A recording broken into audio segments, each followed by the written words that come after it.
السلام عليكم ورحمة الله وبركاته. نحمده ونصلي على رسوله الكريم. أما بعد، فأعوذ بالله من الشيطان الرجيم. بسم الله الرحمن الرحيم. يا أيها الذين آمنوا كتب عليكم الصيام كما كتب على الذين من قبلكم لعلكم تتقون. শ্রদ্ধেয় আজকে সম্মানিত যোগ্যতম নির্বাচিত সভাপতি মহাশয়, বিচারক মণ্ডলী, আজকে আপনাদের সামনে যে বিষয়বস্তুটি নিয়ে দণ্ডায়মান হয়েছে সে বিষয়বস্তুটির নাম হচ্ছে সিয়াম। সিয়ামের আবিধানিক অর্থ হলো বিরত থাকা। পারিভাষিক অর্থ হলো খানা পানা থেকে, স্বামী স্ত্রী মিলন থেকে বিরত থাকার নাম হচ্ছে সিয়াম। সিয়াম প্রত্যেকটা মানুষের উপরে আল্লাহ তাবারক ওয়া তাআলা ফরজ করেছে, কারণ আল্লাহ তাবারক ওয়া তাআলা বলছেন, ইয়া আইয়ুহাল্লাযীনা আমানু কুতিবা আলাইকুমুস সিয়াম। হে ঈমানদারগণ, যারা ঈমান এনেছো, তোমরা শোনো যে কুতিবা আলাইকুমুস সিয়াম, কুতিবা তোমাদের উপরে ফরজ করা হয়েছে কি আসিয়াম।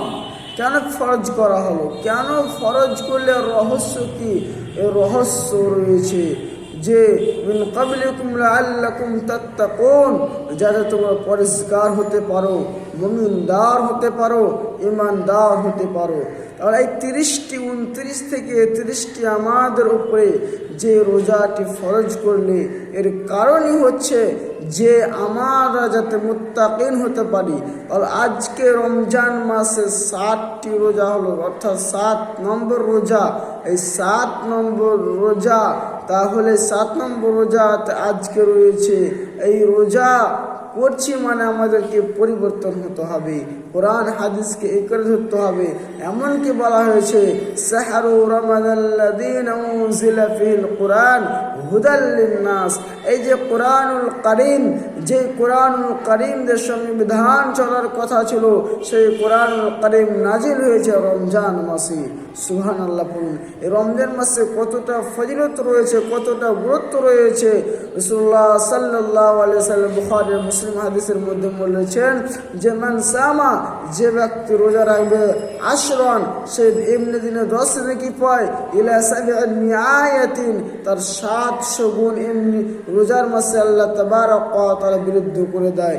এবং বলা হয়েছে রিহুল মিসকি, এবং সে সেন্ট, যে রমজান, যে আজকে রোজা আছেন আপনি, আমি রোজা আছি, এই রোজার সেন্ট আল্লাহ তাবারক ওয়া তাআলার কাছে অনেক পছন্দনীয়। তাহলে আমরা রোজা করি, সকাল থেকে সন্ধ্যা অবধি না খেয়ে থাকছে, আমরা কি পাবার বিনিময়ে? রাসূলুল্লাহ সাল্লাল্লাহু আলাইহি ওয়াসাল্লাম হাদিসের মধ্যে বলছেন, বুখারী মুসলিম, যে মান সামা, যে ব্যক্তি রোজা রাখবে, বাবু ইয়াকুল রায়্যান ইয়াদখুলুল জান্নাতা, সে জান্নাতের নাম হচ্ছে রায়্যান, সে রায়্যান নামক জান্নাতে প্রবেশ করবে। শুধু লা ইয়াদখুলুল জান্নাতা, সেই ব্যক্তি প্রবেশ করতে পারবে না, লা ইয়াসুমু, যে ব্যক্তি যে রোজা না রাখবে। তাহলে আমরা যদি ইচ্ছা আশা থেকে থাকে রায়্যান নামক জান্নাতে যাব, তাহলে ভাই আমার, বন্ধু আমার, আমি আপনাদেরকে বলছি আমাদেরকে সিয়াম এবং রোজা পালন করতে হবে, যাতে আমরা পরকালে সাকসেসফুল হতে পারি। শেষে আল্লাহ তাবারক ওয়া তাআলার কাছে দোয়া করব, হে আল্লাহ, যাতে করে আমরা সুস্থভাবে আমরা সবাই যাতে রোজা পালন করতে পারি। আল্লাহ, তুমি তৌফিক দান করো। এই রমজান মাসে বেশি বেশি করে যাতে তোমার ইবাদত বন্দেগী করতে পারে এবং জিকির আজকার করতে পারে। আল্লাহ, তুমি তৌফিক দান করো। এখানে তার বক্তব্য শেষ করছি। ওয়া মা আলাইনা ইল্লাল বালাগ। আসসালামু আলাইকুম ওয়া রাহমাতুল্লাহ।